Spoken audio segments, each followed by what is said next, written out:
I am Caroline Ra, and you are listening to Spirit of the Dawn, Podcast 13. Today, we'll be exploring secret medicines from your garden with author and herbalist Ellen Evert Hopman. Every single day since whence I wake, I feel the same, somehow I have changed. What do the people of the street? Yeah, made me feel it. Somehow life is sweeter every day. Somehow life is sweeter every day. Hey, you've gotta find a time to change. Gotta find the time to find this time to embrace the colors, fine lines and shades. It makes this place great. I'll embrace the change. Whoa, whoa, I'll embrace the change. Whoa, whoa. From beautiful Ashland, Oregon, I am Pleiadian Emissary of Light, Caroline Ra. Thank you all for joining me today. Welcome to Spirit of the Dawn. There comes a moment in each of our lives when we uncover a special world that lights us up, something that will then direct the course of the rest of our lives. When my guest today, Ellen Evert Hopman, recognized her deep connection with the realm of plants, she devoted her life to honoring, teaching, and enjoying their healing wisdom and their magic. Her latest release, Secret Medicines from Your Garden, Plants for Healing, Spirituality, and Magic, is a comprehensive guide to connecting and working with the plants that surround us. Drawing on her extensive experience and knowledge, Ellen shares remedies and traditions that take us through the seasons and through many cultures. Ellen has been a teacher of herbalism since 1983 and a Druidic initiate since 1984. She is a founding member of the Order of the White Oak, an archdruidess of the Druid clan of Dana, and a member of the Great Council of Mages and Sages. Ellen is the author of numerous books, including a Druid's Herbal for the Sacred Earth Year, and a delightful book that I enjoyed exploring with my children when they were little, Walking the World in Wonder, a Children's Herbal. I am delighted to welcome to Spirit of the Dawn, Ellen Evert Hopman. Ellen, thank you so much for joining with us today. Well, thank you very much for inviting me. It's a pleasure. Happy spring. Oh, happy spring to you. I love it. There's still snow in the mountains where we are. Same here. In fact, I just went to the mailbox this afternoon, and all along the edges of the road there's still piles of snow. But the snow is pretty much gone from the garden and the woods, except for little piles next to the trees. But otherwise, the crocuses are up, the daffodils are up, although they're not blooming yet. We're probably about a month ahead of you here in Ashland, Oregon, a month of where you are in Massachusetts, because our daffodils are in full bloom and all the trees are blossoming. All the cherry trees blossomed and the pears are now blossoming, so it's quite beautiful. Oh, wow. Yeah, that won't happen here for another month or two. That's right, yeah. Yeah. Ellen, I really enjoy the story of how you were studying for your doctorate in Italy and wandered into a whole new world. Can you share with us how you awakened to your connection with the plants? Well, there's a whole chapter in the book devoted to this, so there's a lot more detail. But basically what happened was I was studying art history at Temple University in Philadelphia, and I was a straight A student, and I was a TA, a teaching assistant. I was getting my master's, and they just basically said to me one day, "You're going to Rome." And I said, I had no desire to go to Rome. I wanted to study American photography, but they said, nope, you're going to study Renaissance art, and you're going to go to Rome. So I had this scholarship, so I said, okay, I'm going to Rome. So I went there. I was in Italy for 6 months. I was studying at the Vatican Library and, going to all the museums and all that, and writing my thesis. At one point, I wanted to look at the frescoes by Giotto of St. Francis, which were in the cathedral in Assisi, and I don't know what condition those frescoes are in now because they had a really bad earthquake after that, but I went to Assisi to look at the frescoes. I was in the cathedral, and the frescoes go around the top of the wall all around the cathedral, and there's a lot of gold paint. And I looked at that and I just knew it was wrong. Something was off, because I knew enough about St. Francis to know that gold leaf, didn't really jive with who he was. So I was looking for someone to talk to about this, and I saw this Franciscan priest, this little priest. He was standing in the doorway, and I walked up to him and I said, I'd really like to know more about the real St. Francis, how he actually lived. And, these frescoes don't seem to really be that. And he said, go to San Maceo. And I said, what is San Maceo? And he said, don't ask any questions, just go. And he pointed down the hill. So I had no idea what it was, but I figured I was under orders, and I marched down the hill, and there was a little wooden sign, hand-painted, that said San Maceo off to the right, and I remember there was a very muddy little path and these bushes, and I went through, and I came out into this medieval farmyard, basically. It was 2 sheepfolds and a bunch of students lying on the grass, and they said, oh, have you come here to live? And I said, I don't know. What is this place? And they said it was a Franciscan community. So I stayed for a few days, and then went back to Rome, packed up all my stuff, came back, and the community had no hot water. It was just cold water. The mattresses were straw. One sheepfold was for the women to sleep in. There was another sheepfold for the men to sleep in. There were ducks and chickens wandering around at will, in and out of the buildings.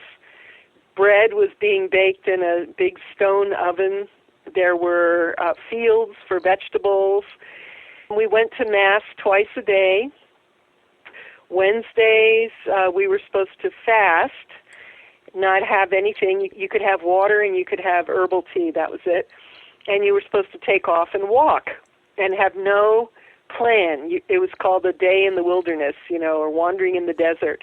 You were supposed to just take off. So one day I took off, and I just started climbing up this hill, and I just kept walking, and I got above the tree line, and it was Mount Subasio, which is a mountain where St. Francis used to hang out. And I got to the top of the mountain, and there was this huge storm that came in. It was thunder, lightning, and snow, and there was nothing up there except this one little tiny pine tree, so I did the worst possible thing, and I wrapped myself around the tree and waited out the storm. Came back down the hill with snow on my shoulders, singing at the top of my lungs because I was full of energy.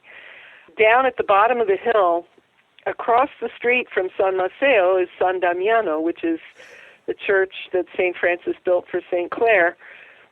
And then there's on the opposite side from San Damiano is this little chapel that St. Francis built with his own hands, which is pre-Gothic, so it didn't have the stained glass windows and all that. It was very dark in there.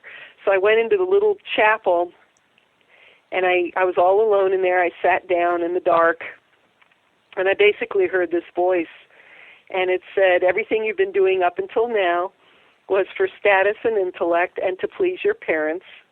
You're supposed to be working with plants. And it was a voice that I heard coming from inside of me and outside of me at the same time. It's like all around me. And I knew that it was right. I knew that it was absolutely correct because I had been working in the libraries, and then the minute I would get outside, if I was next to an olive tree or if I was in the grass or next to a flower, felt this incredible kinship with all of the plants, and I knew it was right. And so I basically spent the next few years, I sold all my possessions. I went to Findhorn in Scotland to study flower essence counseling, and I worked in the gardens there. I spent a whole summer there. I studied with William LeSassier in New York City, who was my main herb teacher. I was an apprentice with him for 5 months. And then I started teaching. And soon after that, I started writing, and I've been doing it ever since. Oh, that's a great story. Thank you for sharing that. When you were at Findhorn, did you learn to start communicating with the plants? Well, anybody who's been to Findhorn, the first thing you do is you have this thing called an experience week, and everybody does this. And in your experience week, one of the things they teach you is channeling. Mm-hmm. And so you channel your own higher self, and you just get in touch with your own psychic abilities. I don't know if that's the right word, but basically you tune into what's out there. Everybody can do it. That's my point. There's nothing special about it. Absolutely everybody can do it. You just have to allow yourself to do it. You open yourself to all that is, and you get messages. Yeah, I think everyone gets kind of different messages in a different way. I learned to touch a plant in tone, and then we'd talk and go on a journey together. It's fun. That was my style. Well, yeah, everybody has a different major ability. Like some people are more kinesthetic, so they touch something and they get messages. Other people are more audial, so they will hear messages. I'm very visual, I guess, because I would get pictures, and then I would have to interpret the pictures to make a story. One of the themes that runs through your life is living and working with the seasons. What's the importance of this, and how can we cultivate this way of life? Well, I live in the woods, so there's no way I can not work with the seasons. If I look out any window or out the kitchen door or out the front door, I'm immediately surrounded by the animals, by the plants. So I haven't lived in a city for over 30 years. Even in a city, you can get a sense of the seasons passing by tuning into what the trees are doing and what the light is doing. But when you live in the country, it's pretty inescapable, because right now what's happening is the plants are just starting to come up, and the sap is starting to rise. So right now, where I am, maple sugaring is going on, and later this week it's going to be in the 60s, which means we're going to be in the mud season. Yay! So the ground, everything turns to mud, Well, I guess pretty soon, in about a month, when the leaves are finally coming out, because so far it's just buds, we don't have any leaves yet. But once the leaves are finally coming out, then that will tell me that I can go out and dig up a sassafras root and make a spring tonic. That's my year. It's just, and you have to work with each plant in its season. If you miss that week window or that 2-week window, you've missed it. Whether it's the berries being ripe at a certain time or certain roots being ready. You have, like right now, it's sprouts. It's about sprouts. It's about buds and sap, flowing sap. So you work with what's happening. Totally, I understand. Yeah, it's like the burdock around our house is already past when you'd want to use the root, because it's moved on. It's past that already. So exactly. Once it's in the second year and it starts putting out leaves, it's already too late. Yeah. It's interesting. I'm real familiar with the Doctrine of Signatures, and I find it fascinating. Could you share with our listeners what the Doctrine of Signatures is? Well, that's also a big subject, and I do have a big chapter. The book is called Secret Medicines from Your Garden, and it's out now. It came out around mid-February, I think, but you can get it Amazon, Barnes & Noble, at your local bookstore, whatever. It's everywhere now. Secret Medicines from Your Garden. But, the Doctrine of Signatures, yeah. No, that's okay. Okay, so what I tell my students, this is how I introduce it. I say it wasn't until about maybe 100, 150 years ago that most people could read and write. Before that, nobody could read and write except for very highly trained clergy, monks, maybe some members of the aristocracy. Back in the Middle Ages, if you had 5 books, that was a library. It's a really big deal. Books were the equivalent of a high-end computer. They were very high-tech, and only very well-trained, esoteric people knew how to read.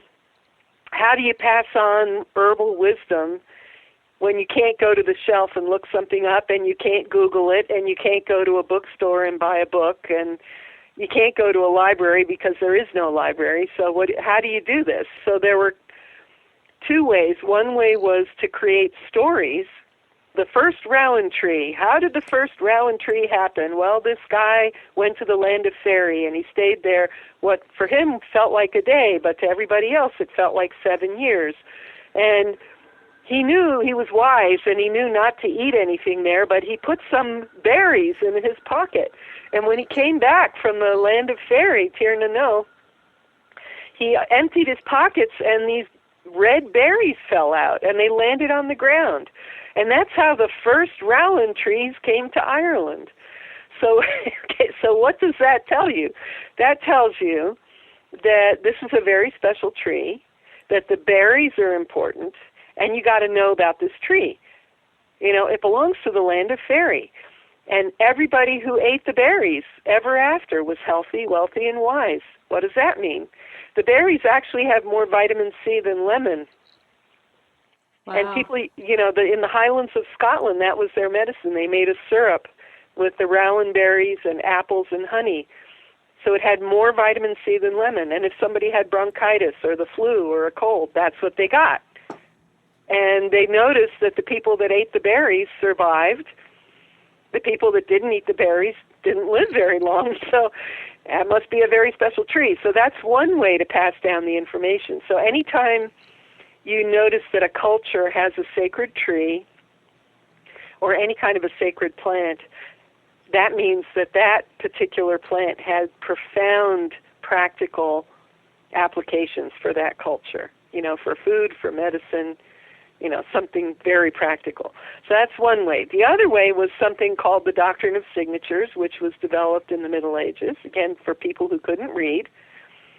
So you looked at a plant, and you could tell by the color of the plant, by the shape of the leaf, by what kind of roots it had.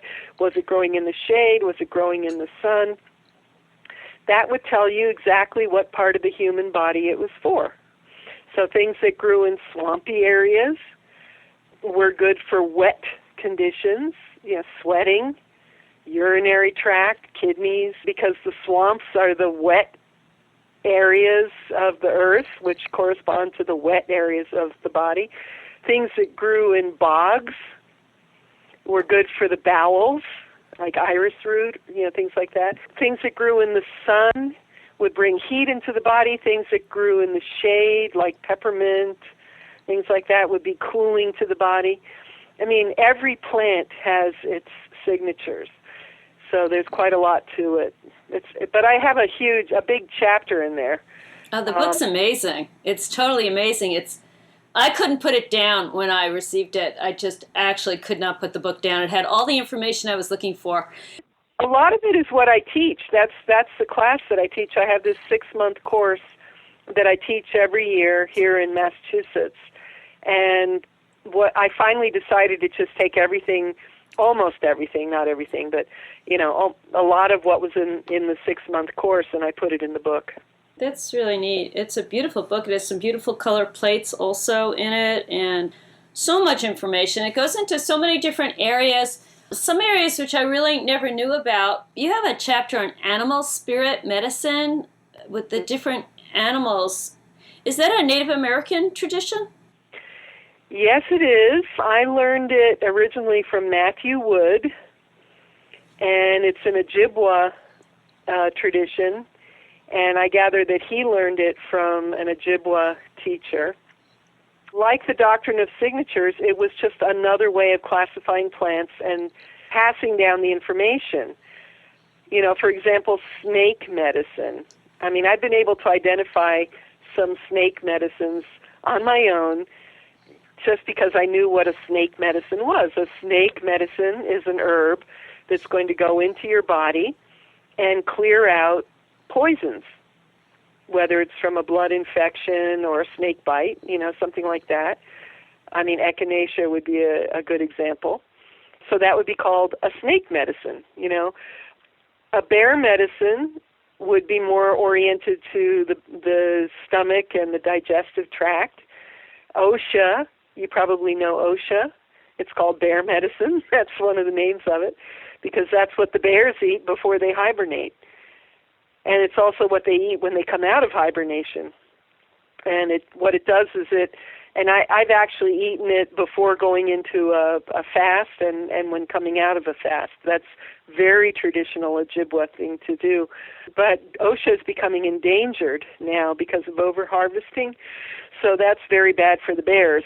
It's just another plant classification system. Right. It's absolutely fascinating. Do we have hedgerows in America? Well, if people build them, yes.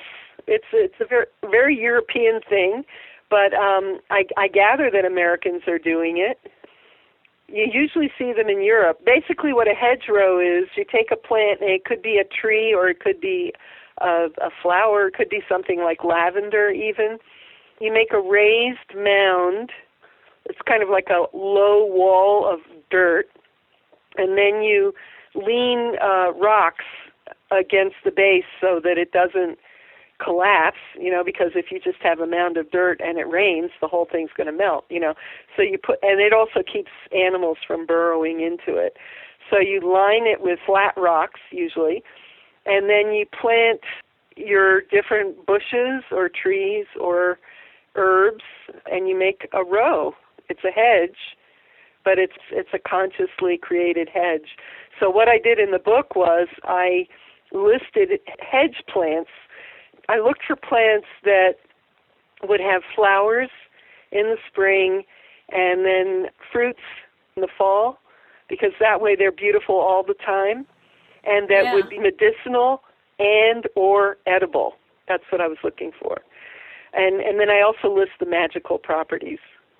That sounds like a really fun project for someone to work on, especially it's springtime right now when we're talking. It's the time when people are starting to get out and work in their gardens and plan their new adventure in the gardens. So that sounds really exciting. I think I actually might try that this year and create that. Yeah, if you're making a ritual space or a space to meditate, it's nice to very consciously pick the plants and know what their spiritual and magical properties are, and have them be medicinal and edible at the same time.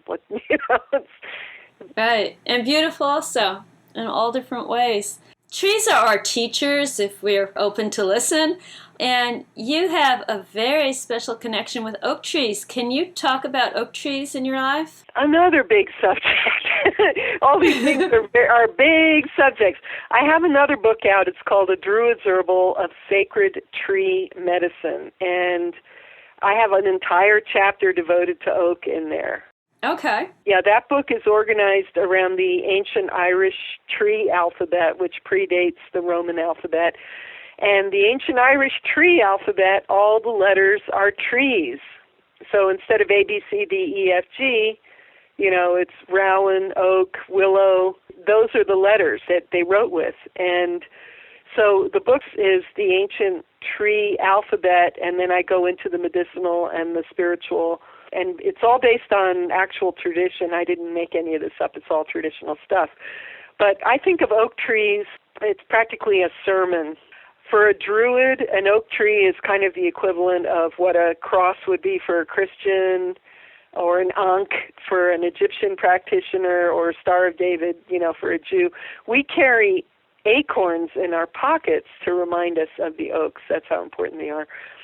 So what is an oak? An oak, the roots go down as deep as the tree is tall.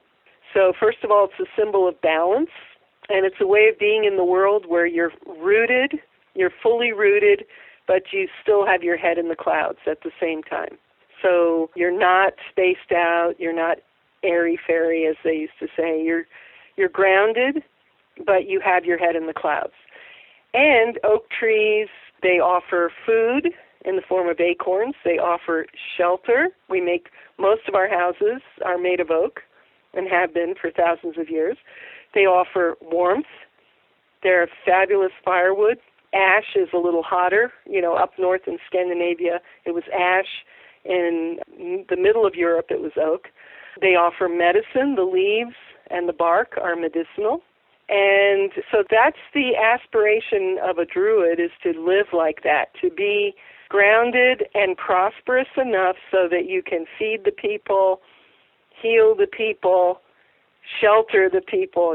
That's what an oak is. It's like a sermon. They also have this ability to attract lightning. Both ash and oak do this. They attract lightning because they tend to be the tallest trees in the forest. And at the same time, they don't die. They don't get blasted from it. They ground the lightning because they're so well grounded in the earth. So what that symbolizes is the ability to have a relationship with the heavens, with the celestial realms, with the gods and goddesses, to have that divine inspiration and to have that come into you and survive and then keep feeding the people. Wow, that was wonderful. When I grew up on Long Island in New York, right outside my bedroom, right outside was a beautiful oak tree that I shared the space with, and we grew up together. Here in Ashland, I'm surrounded by giant sequoias that were planted at one point. There's an absolutely gorgeous one right outside the window where I am. And I talk to them, and they're beautiful, and I love them. Can you give us some insight into giant sequoias? Yeah, I actually been blessed to hang out with some Muir Woods and some other places. And when I was at Muir Woods, I went inside one of the trees. I know you're not supposed to do that, but I did. I stuck in there, and I lay down inside the tree. And, you know, as usually happens, I started getting pictures. And the trees, that's how the trees talk to me. I get images, right? So what the sequoia was telling me, and I hope people take this seriously and listen, the sequoia was showing me the earth, and that the sequoias, one of their jobs is to be like an antenna for the earth. So it's a way for our earth to be in connection with certain star systems. And when we cut down a sequoia, they're still cutting them. I just can't believe it. But when you cut one down, you cut the earth off from the ability to listen to the star nations. One of your teachers was, I'm going to try to say his name correctly, William LeSassier? That's right. Wonderful. And I've never heard of the triangle system. And I know that he taught that to you. Can you explain that? Because I really didn't understand it completely. Well, another big subject. Yeah, I know. Well, explaining it verbally is going to be a little difficult. But again, what happened was I was at the Philo School of Herbal Energetics, which is right outside of Mendocino, and I was staying with Mary Pat Palmer, who's the herbalist who runs the Philo School. And Matthew Wood called on the phone, so I said, "Oh, let me say hi to Matt," and we were talking. And Matt asked me, you know, what was I teaching these days? And I said, well, I'm teaching the triangle system. He said, you are? And I said, well, yeah, I've been teaching it for 30 years, you know. And he said, oh, my God. He said, there's only 2 or 3 people in the country who even know this. And I said, you've got to be kidding me, because, you know, I've been churning out students for 30 years. I just assumed that people were going out there and teaching it, but no, apparently there's only 2 or 3 people in the whole country. So Matt said, Ellen, he said, you have to write a book before it's too late. And that's how this book actually happened, because Matt told me I had to write it. So, you know, being me, I'm always writing, so I went ahead and wrote it, you know, and that's exactly how it happened. But it's kind of hard to explain. I mean, if you read the chapter carefully and you just go step by step, I have a drawing for every step. So it literally starts, you draw a triangle, and then within that triangle you draw an upside down inverted triangle. The inverted triangle is the center of gravity of the illness. For example, if somebody had emphysema, you might put the lungs in the center, you know, or if their heart was actually worse than their lungs, you would put the heart in the center. You know, whatever the center of gravity is, that goes in the middle. And then you have 3 other systems, one at the top, one on the left, and one on the right, 3 smaller triangles. And each of those triangles represents concomitant symptoms. So again, if this person had emphysema, maybe you have the lungs in the middle. One of the triangles would be the heart. Another triangle, what would be the issue? I don't know, maybe they had digestive problems, so maybe you would put the stomach or the bowels in another triangle. Maybe they had dry skin, So you put the skin and another triangle. And I don't know if any of this is making sense, explaining it verbally. I'm looking at pictures. I have an advantage. I've got the book with me. And no, but I'm understanding it more. So these are, and then we're going to add plants to this, correct? The herbs? Well, each triangle has a builder, a cleanser, and a tonic. An 18-part formula. So you would have a builder, a cleanser, and a tonic for the skin, a builder, a cleanser, and a tonic for the heart, a builder, cleanser, and tonic for the bowels. And in the middle, you have it's 3 parts builder, 3 parts cleanser, 3 parts tonic for the lungs, which is the center of gravity of the illness. Wow, I actually understand it. This is fascinating. Yeah, well, the chapter breaks it down, and then there's 40 pages or 44 pages of lists of plants saying whether it's a builder, a cleanser, or a tonic for each organ system. Yeah, it's very comprehensive. Yeah. We are talking with Ellen Evert Hopman, and she has written the amazing book, Secret Medicines from Your Garden Plants for Healing, Spirituality, and Magic, which is available now at Amazon.com and other places too, right, Ellen? Yeah, all the usual places. Yeah. Barnes & Noble, independent bookstores. Also my website, which is elleneverthopman.com. That's right, and that's Evert is Evert, and Hopman is with 1 P. 1 P. Hopman, yeah. That's fascinating. The builders, the cleaners, and the tonics, and I think I've actually understand things more. You're an amazing teacher. And how can people work with you? Are you still teaching that class? Yes, it's a 6-month course, which I teach in Western Massachusetts. So if people are in Oregon, it's going to be a little hard. But every once in a while, I get invited to teach in California. This year, that hasn't happened yet. But if you go to my website, you can sort of stay in touch, or you can invite me out to teach. Yeah. And I am going to be teaching in New Hampshire in June or July. I forget. I'm doing a tree intensive where I'm going to be doing herbal and spiritual uses of trees. That's in New Hampshire. But yeah, if you just go to my website, elleneverthopman.com, and I have a blog there. Every month I post the blog, and I always list the workshops that are coming up and the new books. Yeah, you have a new book coming out. I believe it's Legacy of Druids, Conversations with Druid Leaders of Britain, the USA, and Canada, Past and Present. Correct. And I got that one right. Oh, well, that sounds fascinating. How did you collect all that information? Well, it was over 20 years ago now that what happened was my father passed away, and I had a very small inheritance, and I was already a Druid initiate. I was teaching Druids. I've been initiating and teaching Druids since about 1990.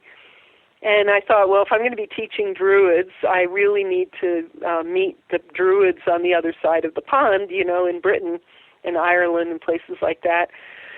So I went over there, interviewed people. I mean, every time I met somebody that I thought was interesting, I interviewed them, and a lot of them were the founders and the heads of the various Druid orders at the time. And some of them have since passed over, so it was really good that I was able to talk to them. And I basically sat on the interviews for about 20 years. I didn't do anything with it. And then one day, I just had this this thought, oh my God, you better write the book before it's too late, So I had everything on a floppy disk, which I was not able to access. Luckily, I had hand-typed everything. So I scanned all the hand-typed interviews and made it into a PDF. I sent it to Philip Carr-Gomm, who is the head of OBOD in England, Order of Bards, Ovates, and Druids. And I said, Philip, what do I do with this? And he said, send it over to Moon Books. So I sent it to Moon Books. This is a publisher in England. They took one look at it, and within 24 hours, they accepted it.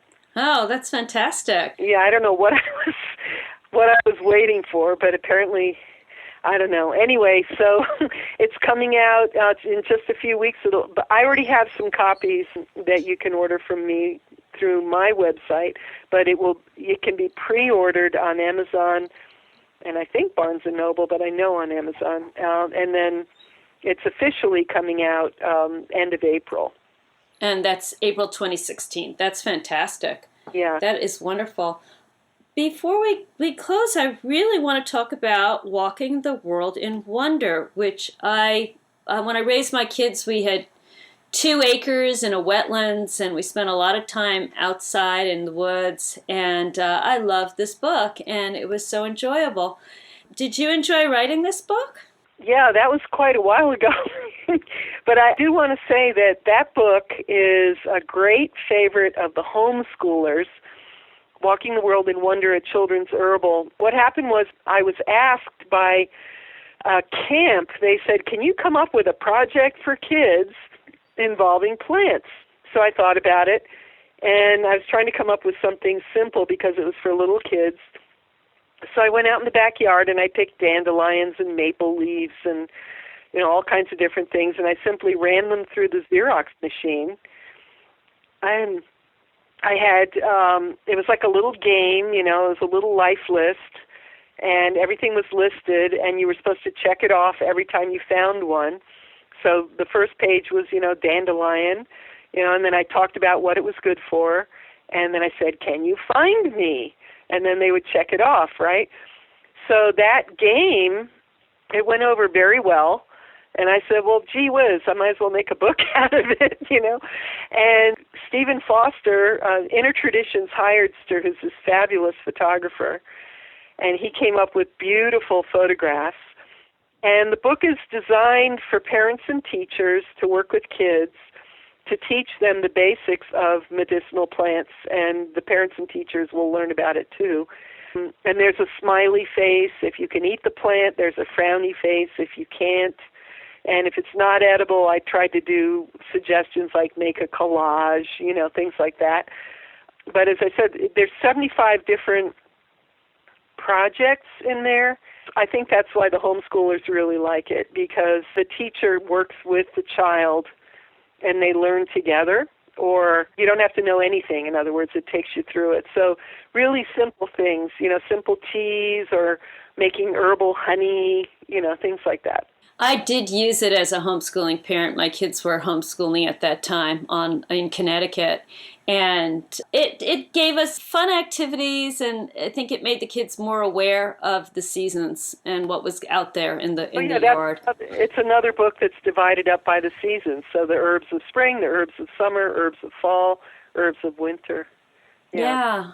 And it also teaches how the year starts in October with the holiday we call Halloween. And I really liked that a lot. That was kind of interesting. What do you call Halloween, though? Samhain. Okay. How do you say that again, please? Samhain. Samhain, yeah. And that's when the season starts. It really starts when the seeds from the previous year are now back into the ground. And then we have the winter and then the spring. It's kind of beautiful, huh? Well, everything starts in the dark. A baby starts in the dark of the belly.